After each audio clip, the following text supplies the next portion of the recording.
Hi! In front of me is Motorola Moto G31 and today I would like to show you how you can use split screen on this device. First of all, open one of your apps like Play Store, then click on the square button over here and click on the icon of an app. Now tap on split screen, pick the other app.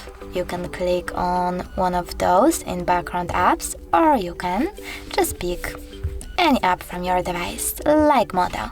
As you can see, now I can use both of them at the same time. If you wish to go back from this mode, drag the first tab upwards and choose home button. Thanks so much for watching. If you enjoyed this video, leave a like, comment and subscribe. Bye!